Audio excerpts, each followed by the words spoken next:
মোহতারাম দোস্ত বুজুর্গ, আল্লাহ রাব্বুল আলামিন আমাদের বানানেওয়ালা,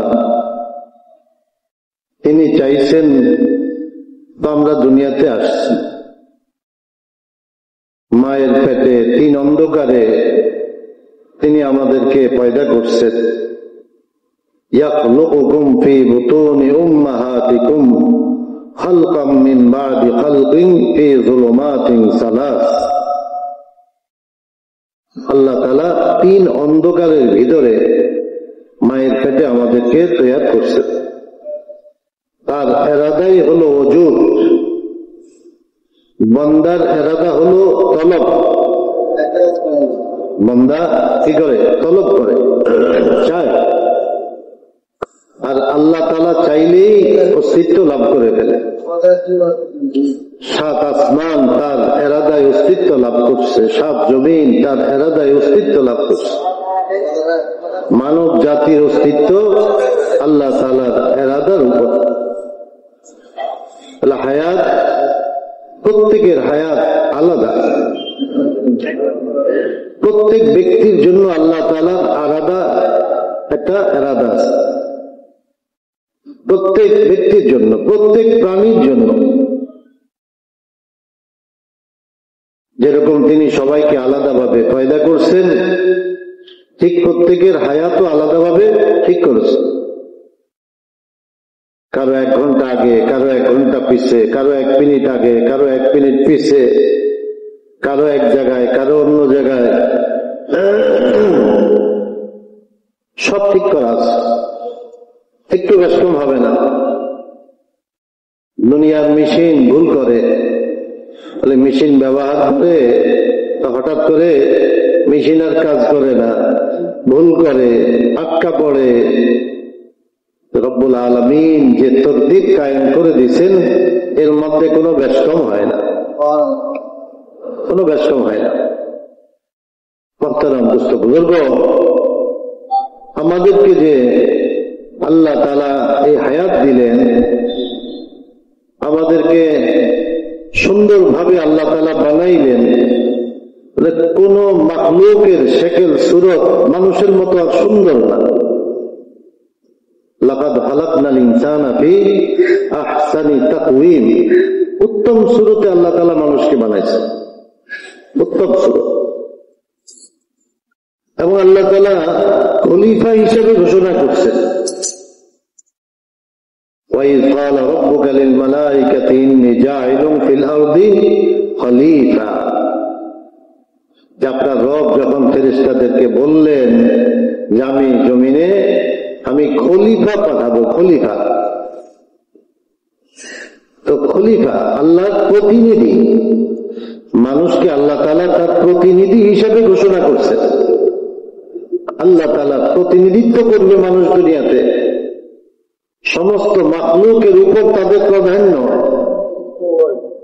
অনেক বড় মাখলুক তো মানুষের অধীন। এক একটা হাতি কত শক্তি রাখে, তো মানুষ তাকে চালায়। এক একটা মাছ কত শক্তি রাখে, কিন্তু মানুষ তাকে চালায়। মানুষ তাকে আবদ্ধ করতে পারে, মানুষ তার থেকে ফায়দা নিতে পারে। এত বড় মাছ ওইটাকে আটকায় আর ওইটা থেকে তেল বাই করে। আল্লাহ তাআলা মানুষকে কি বানাইছেন? তার খলিফা বানাইছেন, আকল দিচ্ছেন, বুদ্ধি দিচ্ছেন। এই সব কেন দিলেন? মুহতারাম দোস্ত বুজুর্গ, আল্লাহ তাআলা মানুষকে যে উত্তম সুরতে বানাইলেন, আকল বুদ্ধি দিলেন, আর যে সবার উপর তার ক্ষমতা দিলেন, এই সব কেন? যে মানুষ দুনিয়াতে খাবে, পড়বে, যেরকম যাবে সেরকম চলবে, আর দুনিয়া থেকে চলে যাবে। এই জন্য নাকি আল্লাহ তাআলার কোন উদ্দেশ্য আছে, মাকসাদ আছে? দুনিয়ার একজন সাধারণ মানুষ বিনা মাকসাদে কোনো কাজ করে না। একটা দোকান নিছে, তাহলে কেন নিছ? ওইখানে ব্যবসা করব। একটা ঘর বানাইতেছে, কি করবা এখানে আমি থাকবো? তাহলে এলাকা কেন নিছো, ঘর বাড়ি কেন বানাইতেছে? এখানে আমি ভাড়া দিয়ে পয়সা নিব? তাহলে আমি এটাকে ফেলে রাখার জন্য বানাইতেছি, এরকম কেউ বানায়? ফেলে রাখার জন্য বানায়, এখান থেকে ফায়দা হাসিল করতে চায়, একটা মাকসাদ তার হাসিল করতে চায় সে। আল্লাহ তাআলা মানুষকে সবার উপর প্রাধান্য দিলেন, জ্ঞান দিলেন, মানুষকে এত সুন্দর আকৃতিতে বানাইলেন। এই মানুষ কি এমনি আল্লাহ তাআলা ছেড়ে দিয়েছেন যে ঘুরে ঘেরা চলে আসো? না না, আল্লাহ তাআলা এই মানুষের জন্য সবকিছু সাজাইছেন। এই সূর্য তৈরি করছেন মানুষের জন্য, এই চন্দ্র তৈরি করছেন মানুষের জন্য, নক্ষত্রগুলা তৈরি করছেন মানুষের জন্য। সব মাখলুক মানুষের জিন্দেগিকে সাহায্য করে। সূর্যের আলো, চন্দ্রের কিরণ, নক্ষত্রের প্রভাব, সমুদ্রের ঢেউ, প্রত্যেকটা মানুষকে সাহায্য করে। মানুষের সাহায্যের জন্যই আল্লাহ তাআলা এগুলো তৈরি করছে। তাহলে মানুষ কেন? আল্লাহ তাআলা ইরশাদ করতেছেন, ওমা খালাকতুল জিন্না ওয়াল ইনসা ইল্লা লিয়াবুদুন। জিন ও ইনসানকে একমাত্র আমার ইবাদতের জন্য আমি সৃষ্টি করছি, একমাত্র ইবাদত। মানুষ এবং জিন তারাও মুকাল্লাফ, তাদের উপরে শরীয়ত আছে, আল্লাহর হুকুম আছে। মানুষের কাছে আল্লাহ রাব্বুল আলামিনের হুকুম যেরকম আসছে, হুকুম পুরা করতেছে, তো তাদের কাছেও নবী দাওয়াত পৌঁছেছেন। আল্লাহ রাসূল সাল্লাল্লাহু আলাইহি ওয়াসাল্লাম জিন্নাতদের কাছে দাওয়াত পৌঁছেছেন এবং তারা ঈমান আনছে। বুজুর্গ, তো আল্লাহ তাআলা তার ইবাদতের জন্য, আল্লাহ তাআলার একত্ববাদ, আল্লাহ তাআলার বড়ত্ব, আল্লাহ তাআলার আজমত এরা দুনিয়াতে মানুষের সামনে তুলে ধরবে। আর যত কাফের মুশরিক তাদেরকে দ্বীনের কথা তারা বলবে, ঈমান ওয়ালারা অন্যদেরকে দাওয়াত দিবে। নিজেরা সবাই আল্লাহ তাআলার ইবাদত করবে। তো যারা করতেছে, তো তারা সঠিক পথে আছে, মাকসাদের উপর আছে। আর যারা করতেছে না, তারা ভুল পথে আছে।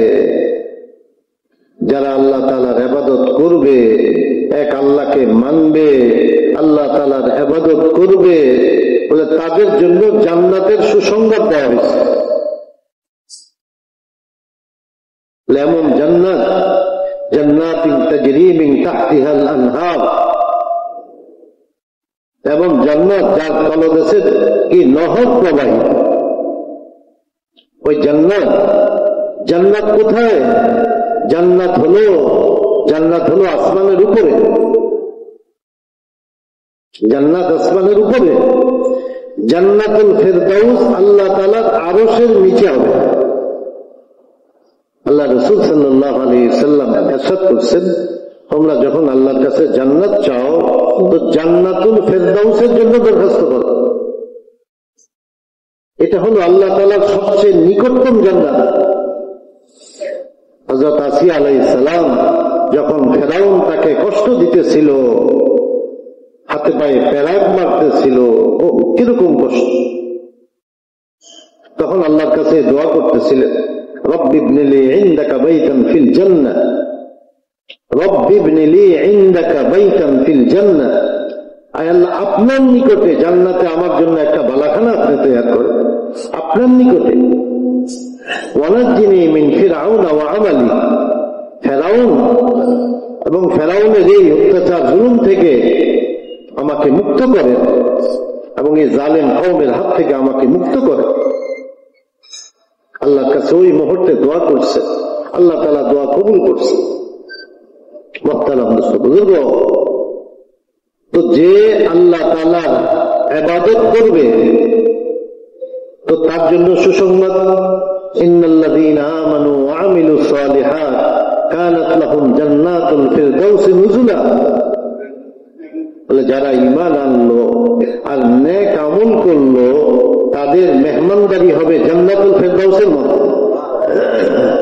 খালিদিনা ফিহা লা ইয়াবগুনা আনহা হিওয়ালা, যেখানে চিরকাল তারা থাকবে, ওইখান থেকে বাহির হইতে তারা কখনো যাবে না, চিরকাল ওইখানেই তারা থাকবে। আল্লাহ রাব্বুল আলামিন দুনিয়াতে আমাদেরকে পাঠাইছেন ওই জান্নাতের তৈরির জন্য। এই কথা স্মরণ করাইছেন, দেখো তোমাদের পিতা মাতা জান্নাতেই ছিল। তোমাদের পিতা মাতা কোথায় ছিল? জান্নাতেই ছিল।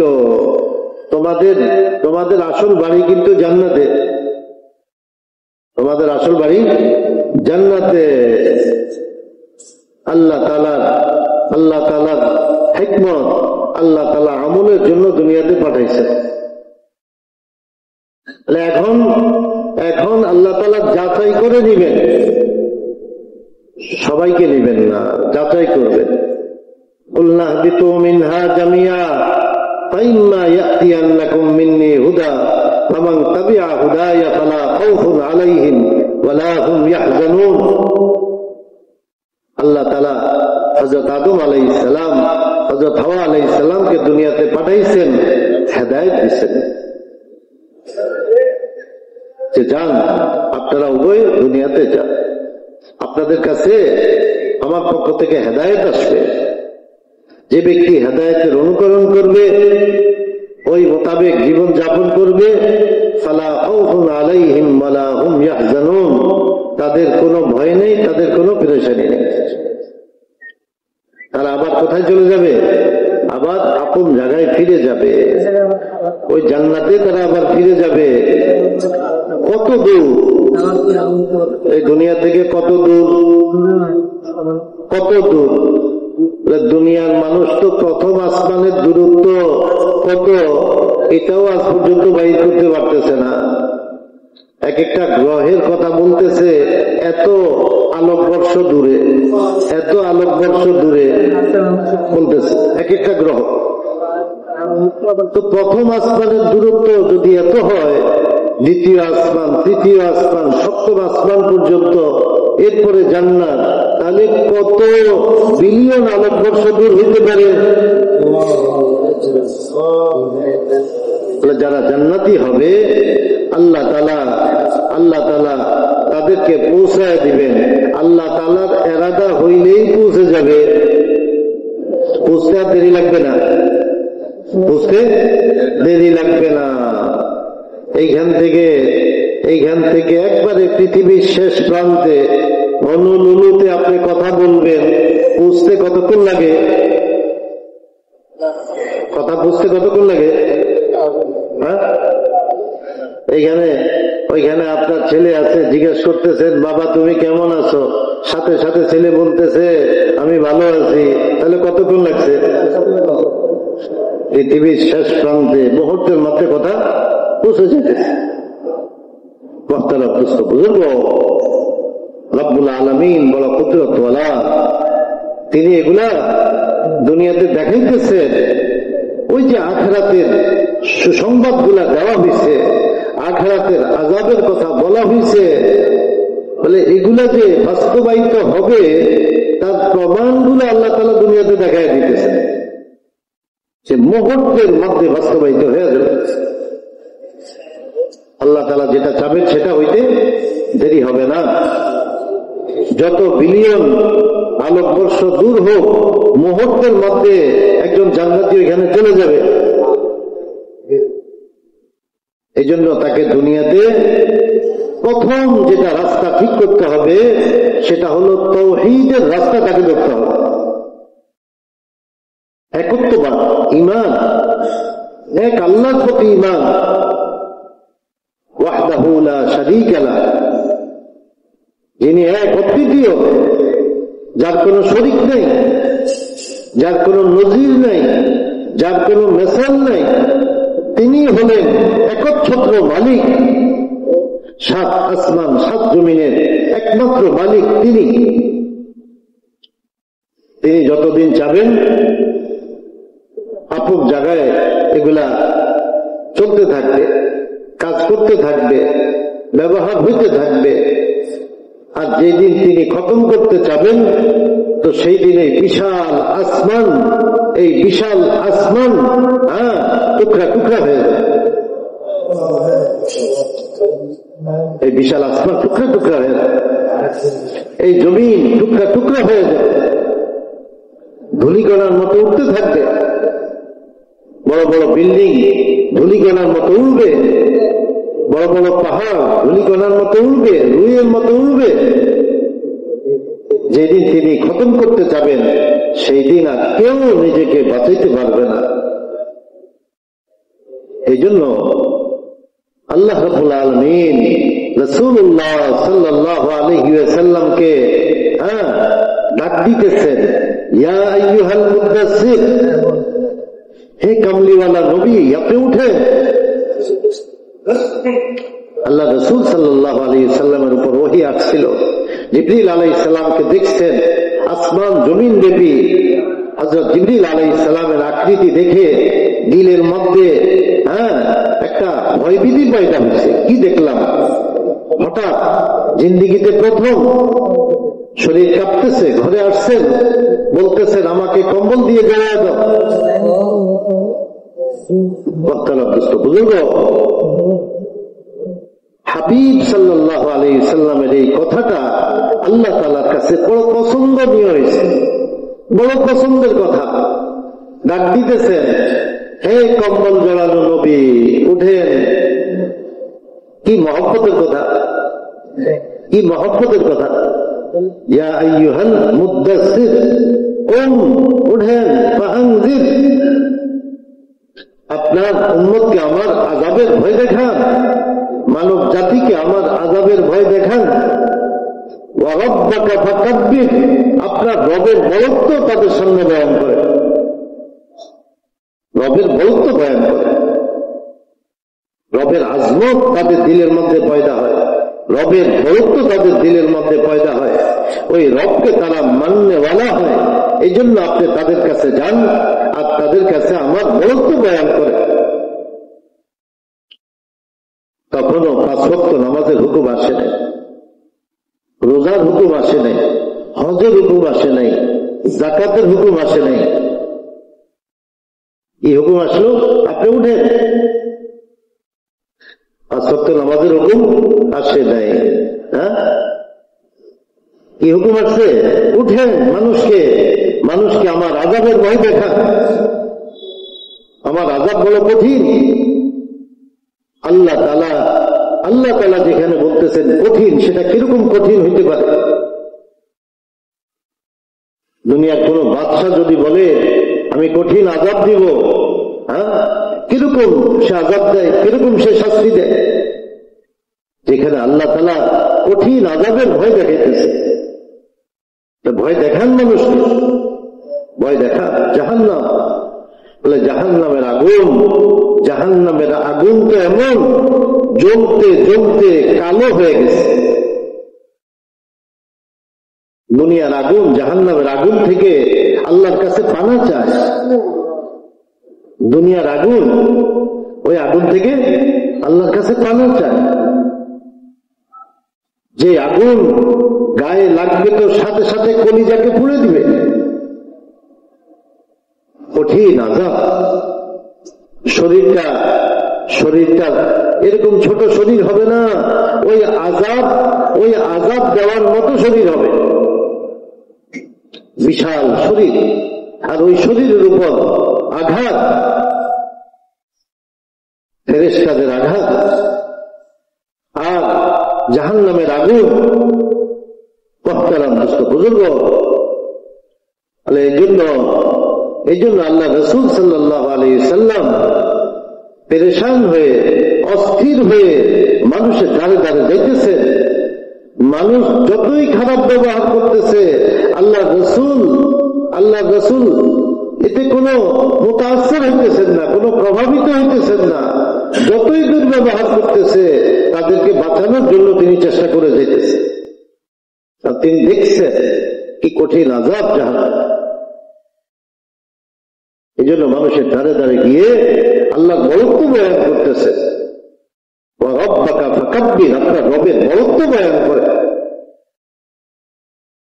মুহতারাম দোস্ত বুজুর্গ, আল্লাহ রাসূল সাল্লাল্লাহু আলাইহি সাল্লাম কখনো মিনাতে গিয়ে, কখনো ওকাজে গিয়ে, কখনো মাজান্নাতে গিয়ে, কখনো মক্কার অলিতে গলিতে 13টা বছর পর্যন্ত ঘুরতেছেন আর মানুষকে আল্লাহর বরত্ব বয়ান করতেছেন। এক আল্লাহকে মানে, এই লাত আর উজ্জা আর মানাত আর এই দেবদেবী, এদের কোনো ক্ষমতা নেই, এদের পিছে ঘুরো না। যদি এদের পিছে ঘুরো বলে তোমরাও জাহান্নামী হইবা, আর এই দেবদেবীও জাহান্নামী হবে, এই পাথর গুলাও জাহান্নামে নিক্ষিপ্ত হবে। এক আল্লাহকে মানো, যিনি বানানে ওয়ালা, যিনি আলিম, যিনি সবকিছু জানেন। ওমা তাসকুতু মিন ওয়ারাকাতিন ইল্লা ইয়ালামুহা, এ জমিনে একটা পাতা পড়ে না তার ইলমের বাহিরে, একটা পাতা ঝরে না গাছে যেটা তিনি জানেন না, তার অজান্তে কিছুই ঘটে না। একটা বালু এদিক সেদিক যায় না, তার ইলমের বাহিরে। প্রত্যেকটা জিনিসের ইলম তার রয়ে গেছে। কিভাবে আল্লাহ থেকে মানুষ নিজেকে ছুপাবে? ছুপানোর কোন রাস্তা আছে? কোন রাস্তা নেই। ইন্নাহু আলিমুম বিযাতিস সুদূর, দিলের ভিতরে কি আছে তাও তিনি জানেন। এই জন্য আল্লাহ রাসূল সাল্লাল্লাহু আলাইহি সাল্লাম পেরেশান হয়ে মানুষের ধারে ধারে ঘুরতেন আর মানুষকে দাওয়াত দিতেন। ইয়া আইয়ুহান নাস কুলু লা ইলাহা ইল্লাল্লাহ তুফলিহু, এ মানুষ বলো লা ইলাহা ইল্লাল্লাহ, এক আল্লাহ ব্যতীত আর কোন মাবুদ নেই।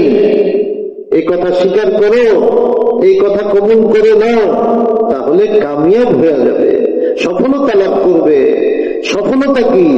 ফামান যুহজিহা আনিন নার ওয়া উদখিলাল জান্নাতা ফাকাদ ফাজ, যে ব্যক্তি জাহান্নাম থেকে নিষ্কৃতি লাভ করলো আর জান্নাতে প্রবেশ করলো, সেই সফলতা লাভ করলো। এটাই হলো সফলতা, জাহান্নাম থেকে বেঁচে যাওয়া। জাহান্নাম থেকে বাঁচার জন্য যে চেষ্টা করবে, যে আল্লাহর হুকুমকে দুনিয়াতে পুরা করবে, বলে সে জাহান্নাম থেকে বাঁচতে পারবে।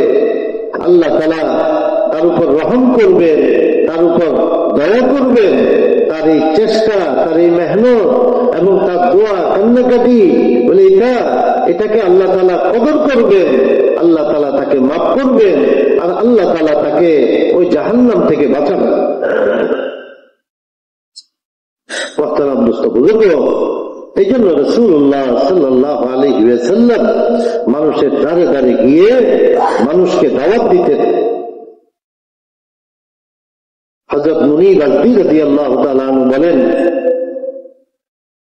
রাআইতু রাসূলুল্লাহ সাল্লাল্লাহু আলাইহি ওয়াসাল্লাম ফিল জাহিলিয়্যাতি ওয়া হুয়া ইয়াকুল ইয়া আইয়ুহান নাস কুলু লা ইলাহা ইল্লাল্লাহ তুফলিহু। তিনি বলেন যে তখন আমি আইয়াবে জাহিলিয়াতে আমি বসবাস করতেছি, আমি দেখলাম যে রাসূলুল্লাহ সাল্লাল্লাহু আলাইহি ওয়াসাল্লাম মানুষকে দাওয়াত দিতেছেন, হে লোক সকল তোমরা বলো লা ইলাহা ইল্লাল্লাহ, তোমরা কামিয়াব হয়ে যাবে, তোমরা সফলতা লাভ করবে। তিনি বলেন আমি কি দৃশ্য দেখলাম, আল্লাহ রাসূল কিরকম কষ্ট করতেছেন, কিরকম কুরবানি করতেছেন, কিরকম আল্লাহ রাসূলের দিলের ভিতরে ব্যথা আমি দেখলাম। ফামিনহুম মান তাফালা ফি ওয়াজহি, আমি দেখলাম কিছু লোক আল্লাহ রাসূলের চেহারা মোবারকের উপর থুতু মারতেছে। ফামিনহুম মান হাসা আলাইহি তুরাব, আমি দেখলাম কিছু লোক আল্লাহ রসুলের চেহারা মোবারকের উপরে ধুলা বালু মারতেছে, অমিনহুম মান সাব্বাহু, আল্লাহ রসুলকে অকথ্য ভাষায় গালি গালাজ করতেছে, হাত্তা ইনতাসাফান নাহার, সকাল থেকে দুপুর পর্যন্ত আল্লাহ রসুল কখনো এদের কাছে কখনো ওদের কাছে, এক এক দলের কাছে যাইতেছে, তাদেরকে দাওয়াত দিতেছেন, আর তারা আল্লাহ রসুলের সাথে দুর্ব্যবহার করতেছে। কিন্তু আল্লাহ রসুল থামতেছেন না, আল্লাহ রসুল আগেই বাড়তেছেন, দাওয়াত দিয়েই যাইতেছেন। তারা যা কিছু করতেছে আল্লাহ রসুলের উপরে কোনো প্রভাব দেখতেছি না, তিনি মানুষকে তারপরেও দাওয়াত দিয়ে যেতেছেন। দুপুর হয়ে গেল,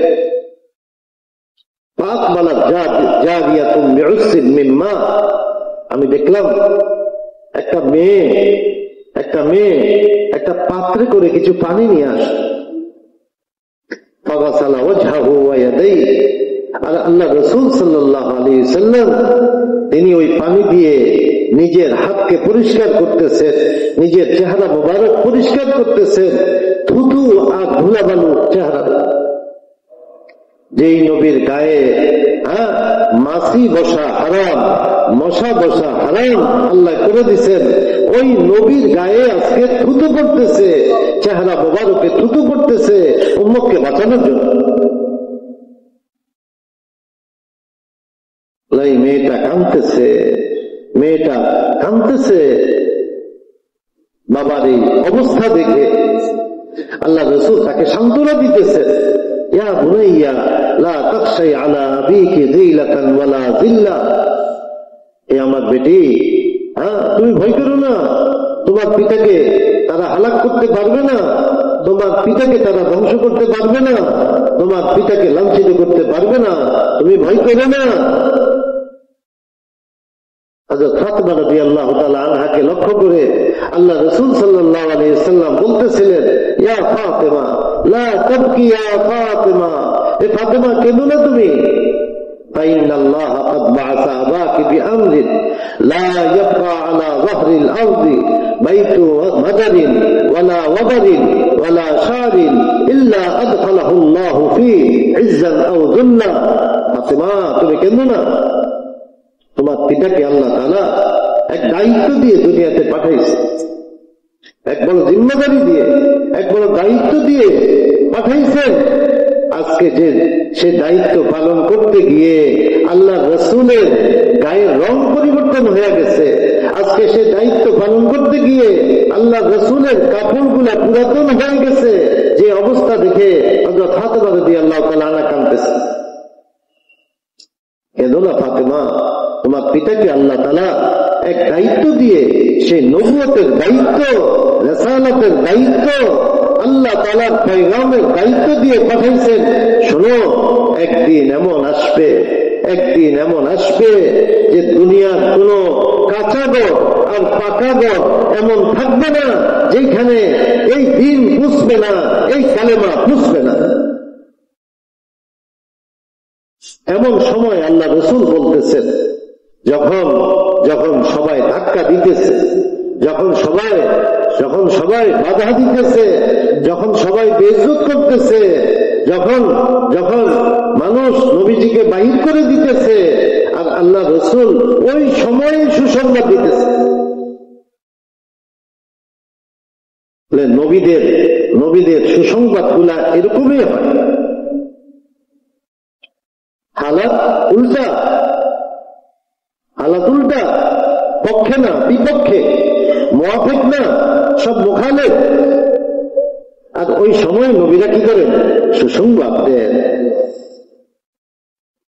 এই সুসংবাদটা নবী দিতে পারেন, যেহেতু তিনি আল্লাহর পক্ষ থেকে প্রেরিত। অবস্থা উল্টা চলতেছে, শক্তি উল্টা দিকে শক্তি, নবীর পক্ষে শক্তি নাই, নবীর পক্ষে সেরকম লোক নাই, আসবাব নাই। আর নবী বলতেছেন এই দিন দুনিয়াতে জিন্দা হবে, সব কাঁচা করে ফাঁকা করে এই দিন পুষবে। এটা কে বলতে পারেন? এটা তো একজন নবী বলতে পারেন, যিনি আল্লাহর পক্ষ থেকে ওয়াহী প্রাপ্ত হন, তিনি বলতে পারেন। দুনিয়ার অন্য মানুষ এই কথা বলতে পারে না। নবী যা বলছেন প্রত্যেকটা কথা গনে গনে সাহাবায়ে কেরাম নিছেন তাদের জীবদ্দশায়। পরবর্তীওয়ালারা নবীজির প্রত্যেকটা কথাকে গনে গনে নিছেন। যে একদিন পারস্যের খাজানা আসবে মুসলমানদের কাছে, আসছে কিনা? রোমের খাজানা আসবে মুসলমানদের কাছে, মদিনায় আসছে কিনা? বলছিলেন কুস্তুনতুনিয়া মুসলমানদের হাতে আসবে। কুস্তুনতুনিয়া রোমানদের দ্বিতীয় রাজধানী, কনস্টান্টিনোপল। কুস্তুনতুনিয়া যেটাকে আরবরা বলত, আজকাল যেটাকে আমরা ইস্তাম্বুল বলি, রোমানদের হাতে ছিল। রোমানদের হাতে ছিল। আল্লাহ রসুল সুসংবাদ দিয়ে গেছেন এটা মুসলমানদের হাতে আসবে। যে আমির ওই কুস্তুনতুনিয়া জয় করবে সে হবে অনেক উত্তম আমির, আর যেই লস্কর এটাকে জয় করবে সে লস্কর হবে অনেক উত্তম লস্কর। মানে আল্লাহর কাছে এরা প্রিয় হবে। এই জন্য সাহাবায়ে কেরাম যখনই শুনতেন তুর্কির দিকে কোন জমাত যাবে, ওই বৃদ্ধ বয়স্ক সবাই যাইতে তৈরি হয়ে যেতেন ওই সুসংবাদটা পাওয়ার জন্য।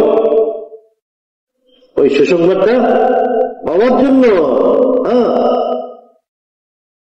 মাহতারাম বুজুর্গ বয়সের দিকে তাকাইতেন না, দুর্বলতার দিকে তাকাইতেন না। যেহেতু আল্লাহ রসুল ওই সুসংবাদ দিয়ে গেছে, এরা হবে উত্তম লস্কর আর উত্তম আমির। আল্লাহ রসুলের সুসংবাদ সাহাবায়ে কেরাম এমন ভাবে একিন করতেন, শতভাগের উপর তাদের একিন থাকতেন। যদিও হালাত উল্টা দেখতেন, হালাত থেকে তারা মুতাসসির হইতেন না, প্রভাবিত হইতেন না। তাহলে কিয়ামত কায়েম হবে না যতক্ষণ পর্যন্ত পশ্চিম দিকে সূর্য না উঠবে। বলেন বৈজ্ঞানিক যত গবেষণা, পুরা দুনিয়ার বৈজ্ঞানিকরা পৃথিবীর বিভিন্ন হালাত নিয়ে গবেষণা করে। আল্লাহ রসুল সাল্লাল্লাহু আলাইহি ওয়াসাল্লাম 1400 বছর আগে এমন এক সংবাদ দিয়ে গেলেন, আজ পর্যন্ত বৈজ্ঞানিকরা এটার উপর গবেষণা করে এখনো কোনো সঠিক জিনিস এখনো পাইতেছে না। সময় মতো হবে, হবে কখন? সময় মতো হবে। তা হবে যে এর মধ্যে কোনো সন্দেহ নেই। বলে সেই দিন তওবার দরজা বন্ধ হয়ে যাবে। সেই দিন কি হবে? তওবার দরজা বন্ধ হয়ে যাবে। দলে দলে ঈমান আনবে, ঈমান আর কবুল হবে না। কিয়ামতের বড় আলামত পশ্চিম দিকে সূর্য উঠবে। পৃথিবীর যে ঘূর্ণন, যে তরতিব, ওই তরতিব অনুযায়ী মানুষ দেখে আসতেছে কোন দিকে উঠে? পূর্ব দিকে। তাহলে পশ্চিম দিকে উঠতে গেলে কি ধরনের এক পরিবর্তন ঘটবে? বিশাল পরিবর্তন ঘটবে কিনা? পুরা মানে মহাশূন্যের মধ্যে এক বিশাল পরিবর্তন ঘটে যাবে। যেহেতু কিয়ামত নিকটে হবে, ওই পরিবর্তন তখন ঘটারই কথা। পরিবর্তন ঘটারই কথা। পরিবর্তন ঘটে যাবে। সূর্য পশ্চিম দিকে চলে যাবে, পূর্ব দিক থেকে না উঠে পশ্চিম দিকে উঠবে। আল্লাহ রাসূল বলে গেছে, বলে যে আগেই ঈমান আনলো সে ভাগ্যবান, আর যে দেখলো তো সে গায়েবের উপর ঈমান আনলো না, সে নিজের দেখার উপর বিশ্বাস করলো, এটা আল্লাহর কাছে কবুল হবে না। দেখার উপর বিশ্বাসকে ঈমান বলে না। ঈমান কাকে বলে? গায়েবের উপর বিশ্বাসকে ঈমান বলে। আল্লাহর কালামের উপর বিশ্বাসকে ঈমান বলে। নবীজির হাদিসের উপর বিশ্বাসকে ঈমান বলে। আল্লাহ রাসূল বলছেন হবেই হবে।